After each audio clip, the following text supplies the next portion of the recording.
Welcome everyone to Male Fuzz TV. I am Peter and today I'm going to be talking about Dexter Original Sin Episode 1. It's called And in the Beginning. So I'll start... I won't start spoiler free. I usually do for episode 1s, but this is kind of a special case because it's a sequel, or not, actually it's a prequel to another show that does pretty much assume that you've seen the rest of the thing. So I'm probably just going to fire straight into it. I'll probably say a few spoiler-free sentiments before I start getting into the plot, but once I start talking about the events of the episode, I'm just going to fire into it. But just to recap my background with Dexter as a show. Actually, also, this is a Patreon-sponsored review before I get started. Thank you very much to Cindy for picking this show. She swapped out a Twilight Zone episode and said, do the Dexter Original Sin pilot instead. So that's why I'm doing the show. I was not intending on checking it out, and part of that is because Dexter, the original show, while it started with a pretty cool premise and had a couple of good seasons, namely 1 and 4, it was pretty terrible by the end, if I'm honest. I never actually finished the original show. I watched 7 out of the 8 seasons and just did not care enough to watch that last one. I was actually, was I forced? I can't remember, but I watched the first episode of the revival. They did that one season, New Blood, I think it was called, 10, 15 years later. And this kind of follows on from that because it actually starts with what I assume is the aftermath of that show.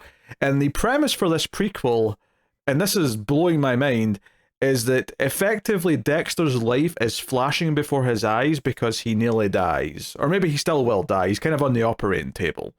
But there's a heartbeat and he narrates the show. So the original actor, what's his face? Michael C. Hall.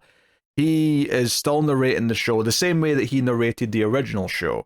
So while you've got a younger actor playing Dexter, as he's just getting out of college and starting his first job, it's still the original voice who's doing all the narration, even though it mostly still sounds like he's doing it in present tense, which is kind of, I mean, not all of it. Some of it's definitely in past tense, but some of it is, I don't know. It was strange. It just felt like the narration from the original show.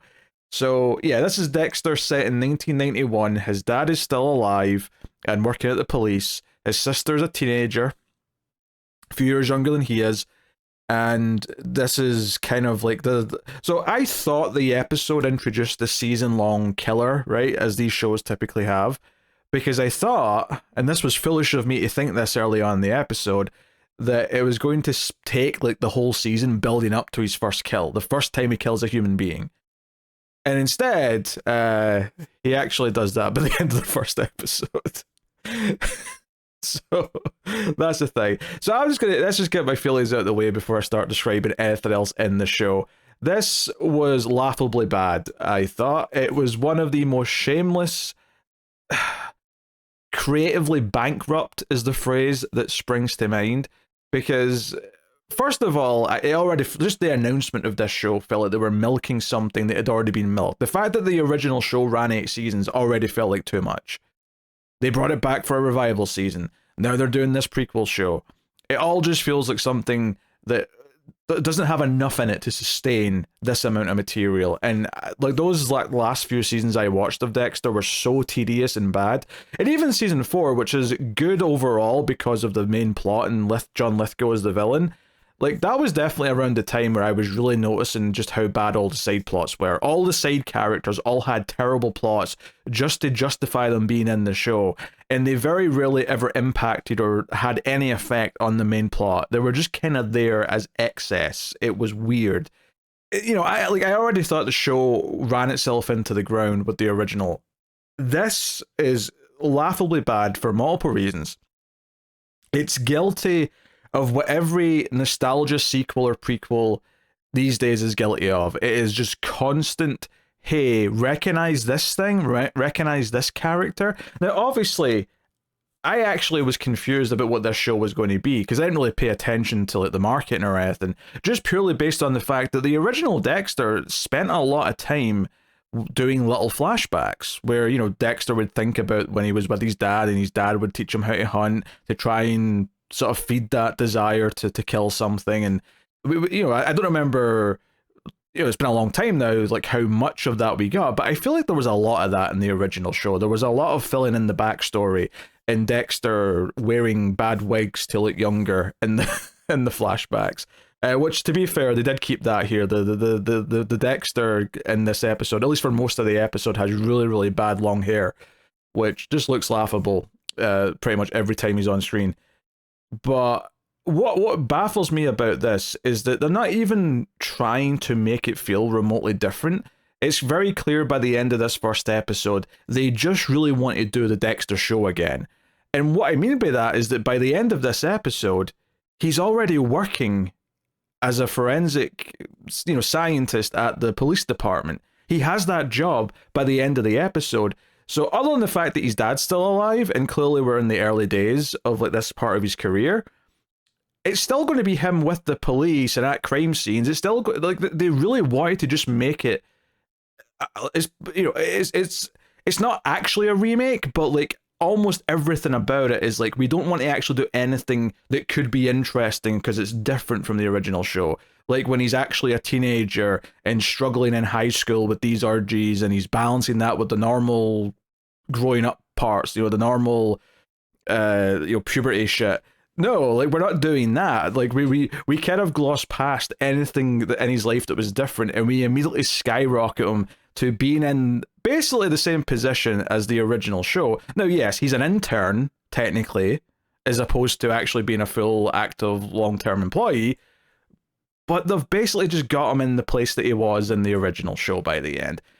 And not only that, very early on in this episode, you meet young versions of almost every character from Dexter, to the point where I was almost cackling with laughter. There's a scene early on where it's introducing what I presume is the main season-long killer that's going to be hunted throughout the season. And there's a crime scene where he's killed a whole family in a house, and it's Harry Morgan, Dexter's dad, played by Christian Slater in this show. And I like Christian Slater well enough, but to be honest, it's kind of hard to compare him to James Remar, because they're very different, and James Remar, it feels like, was so distinct in that role. It's kind of odd. Like, I mean, if I'm going to give the show any compliments, is that the main guy they got to play Dexter, what's his name, Patrick Gibson, he at least occasionally feels like he's getting the mannerisms right or whatever. He's still kind of just mimicking someone else's performance, so it feels like we're doing a fan film. But it is, there's moments where you kind of get lost, like when he smirks a little bit and Michael C. Hall's narrating, where you get, oh, okay, it kind of fits. What doesn't fit, though, is the younger version of every other character for various reasons. Main one being that they're all boiled down to one or two key characteristics. So they're all just archetypes, or they're characters that have been boiled down to one key thing. Normally the way they dress, or in Deborah's case, his sister, who obviously should be here. I'm not saying if you're doing a prequel of Dexter, his sister should be around, obviously. But basically, she just starts dropping F-bombs all the time. And that was like one of her characteristics on the original show. So oh, I guess that's Deborah, because she's swearing a lot, and that's it. It all boils down to just that. But at least with that, okay, fine, whatever. Maybe you could show me, I don't know, how she was different in high school. No, she's just the same, pretty much. But when Harry Morgan goes to this crime scene, we see, and I didn't remember their names, obviously, when I saw them, but I knew exactly who they were as soon as I saw them, because we've got an actor wearing a hat with a goatee and a Hawaiian shirt, and I'm like, oh, it's young that guy. Turns out his name was Batista. How could I forget that?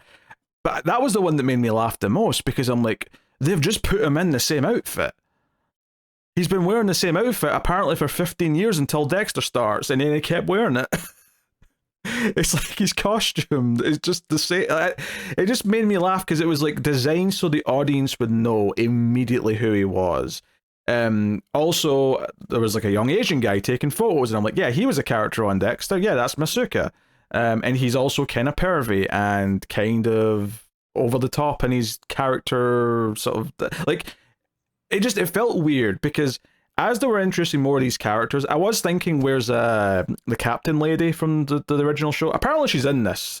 That's Christina Milian. Maybe she wasn't in this episode, or maybe she just didn't have like a big enough moment that I noticed her. But like, where apparently is here, she's cast, she's in the show. I just didn't notice her, seemingly. There's no Dokes, so I guess that's something to save to introduce later when they want an exciting moment later in the season. Hey, Dokes has joined the police department. He'll be important in several years' time.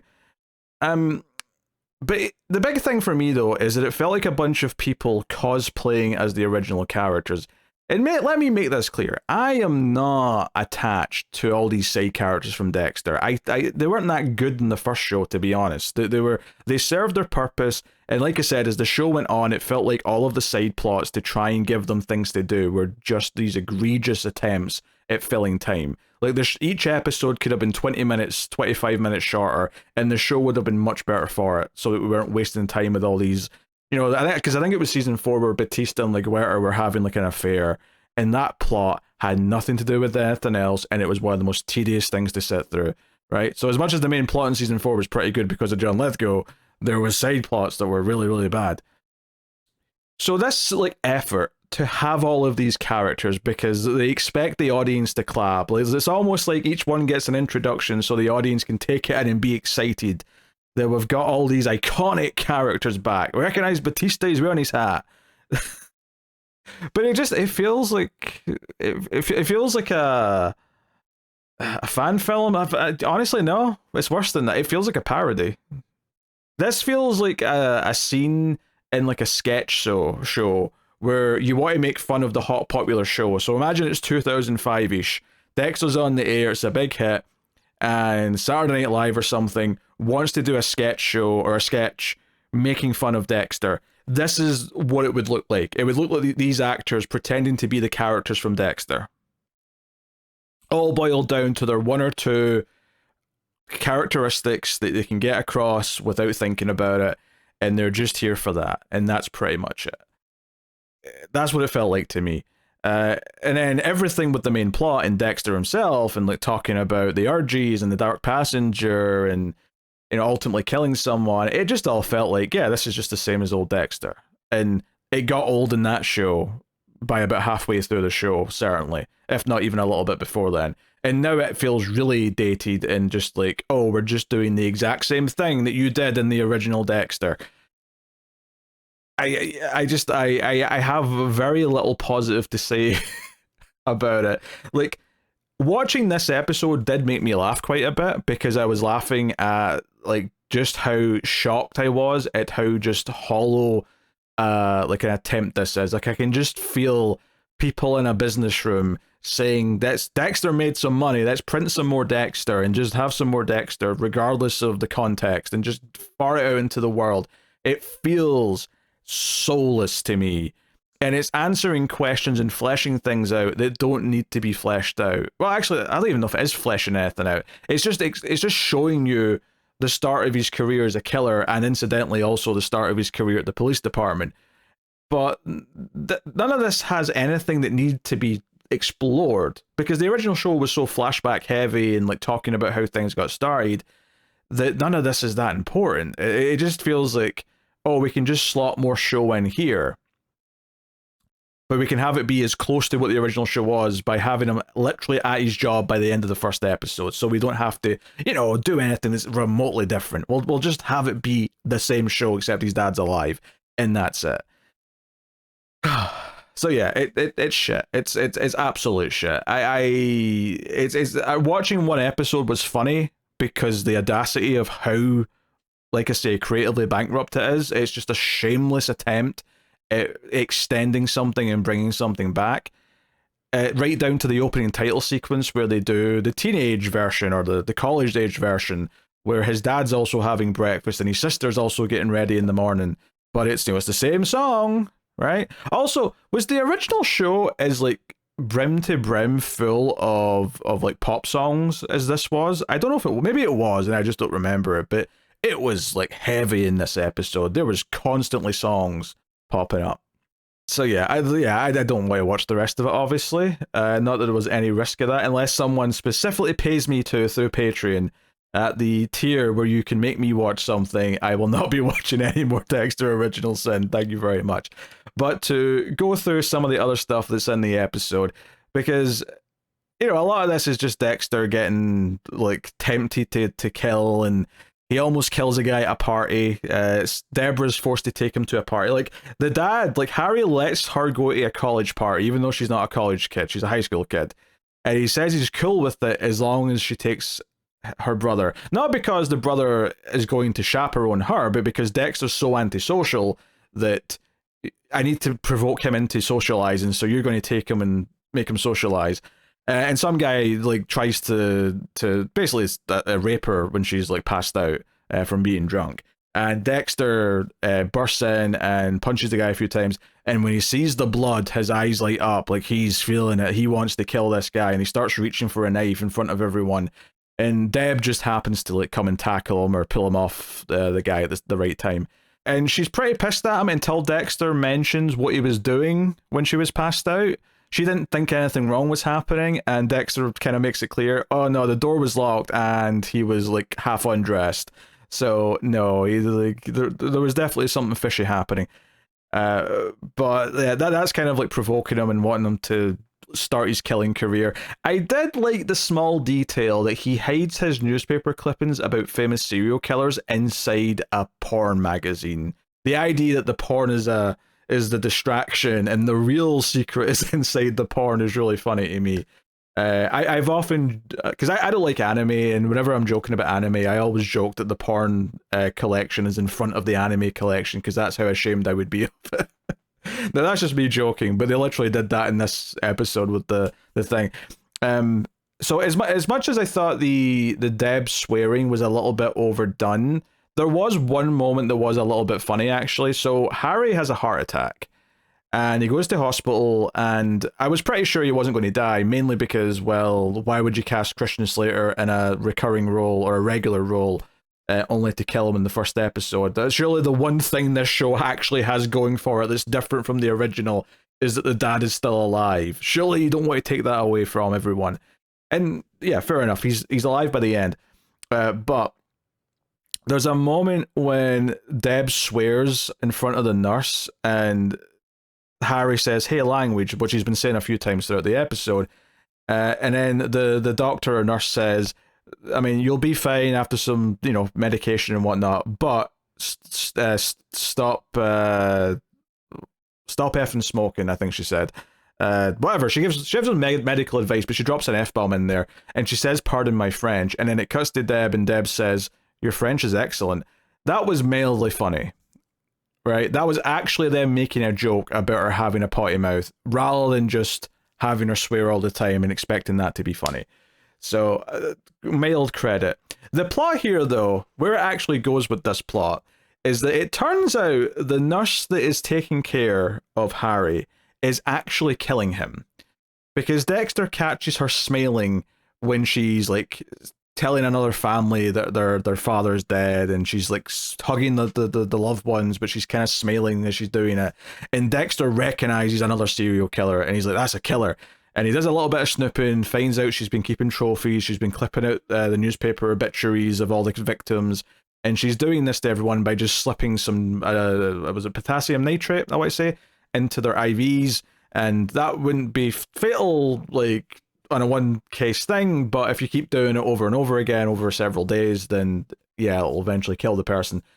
So, Dexter has stumbled into another secret serial killer in episode 1, and basically he wants Harry to give him permission to kill her, to like have his first victim, because they know he's eventually going to do it, but like he's been trying to stall him and try and make him like be satisfied with killing animals. That's not working. Earlier on in the episode, he was like cutting up a cadaver at his college course, but wasn't really into it in the way that he was wanting to be, because there was no blood, right? There was no blood coming out of the body he was cutting up, so it wasn't satisfying that bloodlust that he's got. Anyway, so yeah, like, he knows that Harry needs to make it his idea, because if he just asks for permission, Harry will say no. But he tells Harry what this nurse is doing, and the moment that convinces Harry is when Dexter stops her from delivering the drug that is harmful to him. Harry actually recognizes the disappointment on her face, that she really wanted to do that, and she's now mad that she was stopped by Dexter. And Harry's like, "Wait, you recognized her. Like, you could tell she was like you. And he's like, stop her. So he gives the all clear to go and get his first victim. And, you know, he covers her house in plastic. It doesn't go as smoothly as he did in the show. He doesn't have a syringe to knock her out. He struggles around with her a little bit and hits her over the head. But, you know, he tapes her to the table like he did in the original. He doesn't, you know, he kind of stabs her a bit more viciously here. He is a bit more clunky, which makes sense. Like, those are fine details. But, you know, it's whatever. It's just Dexter doing the Dexter kill again. And he doesn't kill up the body. He takes it out to where the alligators are, and he gives the body to the alligators, and they munch on it for him. They do a whole fake out where he thinks he's going to get caught because there's cop cars outside his house, and he's got earrings of the victim in his pocket because that was his trophy. Clearly, he's not established the blood slide trophy system yet that he had in the original show. I'm sure that'll happen by the end of the season because this show does not seem like the show that is going to like contain itself. It's not going to show any restraint. I guarantee you every possible reference or thing that they can set up for the original show by the end of this season they will do, unless they're hoping to get more seasons now, because technically this is classed as a mini series, which is 10 episodes, so it's basically just a full season. And if it's successful, you know they're going to want to greenlight it for a season 2. So it feels like they're just playing with terminology there to try and, I don't know, make it not look as bad if they don't renew it, but whatever. Anyway, it turns out the cops are all just there to give him and his sister food because they, you know, they care about their co-worker who's in the hospital. It's the whole thing. Which is, I should probably talk about the other characters from the police that I've not mentioned yet. So there's like, the other main cop is Patrick Dempsey, who has a mustache and looks kind of whatever. Like, I've seen him in multiple things playing a cop. Like, he was in Thanksgiving playing a cop. The first thing I ever saw him in was Scream 3, which I don't like, by the way. I hate Scream 3, so Patrick Dempsey's face is not a comfort to me. I never watched whatever medical show he was on that people liked. I think it was Grey's Anatomy, but I could be wrong. But also, obviously, my regular audience will be wondering, why haven't I mentioned the other star that's actually the head of the forensics department at the police station?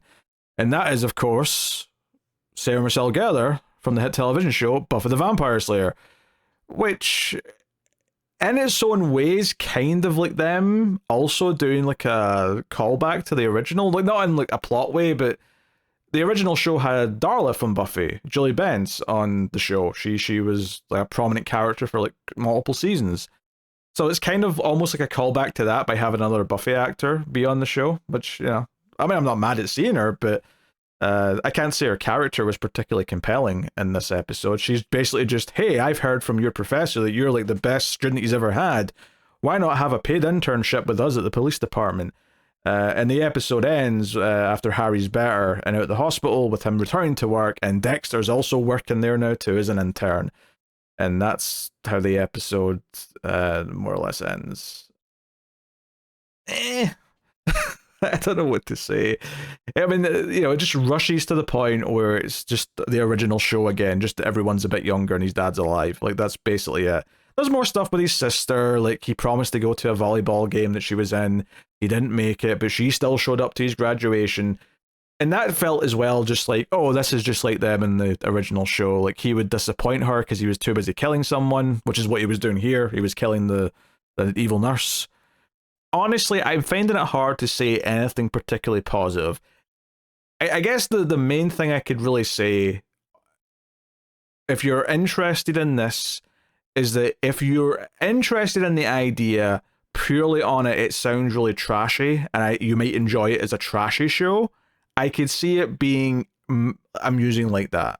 Like, if you're not sick of the Dexter formula, if you find this entertaining still, even though it's really trashy, you might still at least get something out of the fact that they're just playing the greatest hits and they're doing all these shameless references and characters that are already all working there. Like, Dokes is the only one of the Miami Police Department that's not working there yet, seemingly. You know, that's if that sounds like trashy fun to you, then by all means. And it's not like Dexter, even when it was good, wasn't a little bit trashy. It had a bit of a sleazy quality to it that kind of added to the charm.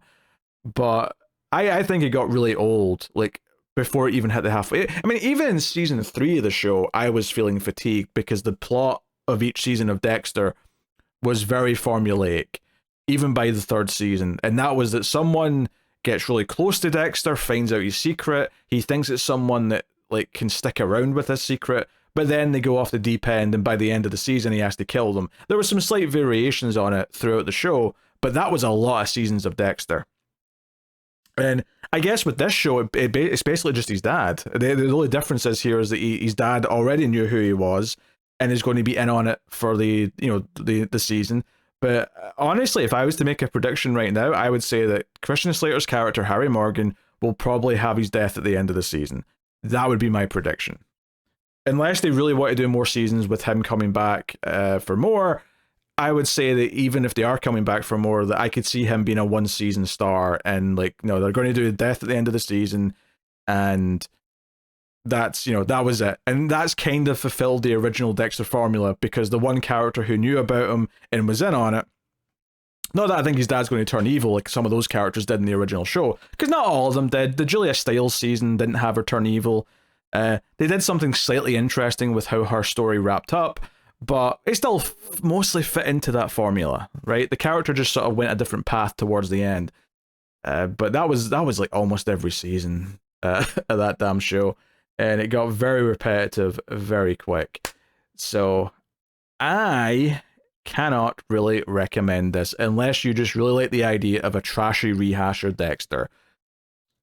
I do not think that there's any depth here to be mined. I don't think anything in this episode felt like it was adding stuff to the character that made him more interesting. It was just playing out things we already knew more or less happened. Although somehow I'm sure Dexter's going to run into a different serial killer every episode. They're really rampant in Miami, apparently. There's just so many serial killers to take care of. Whilst also this one over the course of the whole season is, I'm sure, going to be the big threat. But it's shit. It's really one of the most hollow, shallow, corporate, like, we need more of this thing, so just pump out more of it examples I can think of. It's really quite soulless. So there you go. That's my thoughts on Dexter Original Sin. Also, Dexter's dad had another son at one point that drowned before he had them. I don't know. I don't remember if that was something we knew from the original show, actually. I'm just assuming we knew that. It could be completely new information that we never found out. Maybe Dexter didn't know in the original show. Maybe this is something that they never told them. I don't know. But it's been so long, I do not remember if that was something in the original show or not. But regardless, it just kind of is there to motivate why he's so protective of his kids. Like, he really is, he's up worrying about them, he's stressed about them. Although the fact that he knows his son wants to be a serial killer is probably adding a fair bit of stress to that. And Dexter seems to be aware that he's adding to his stress.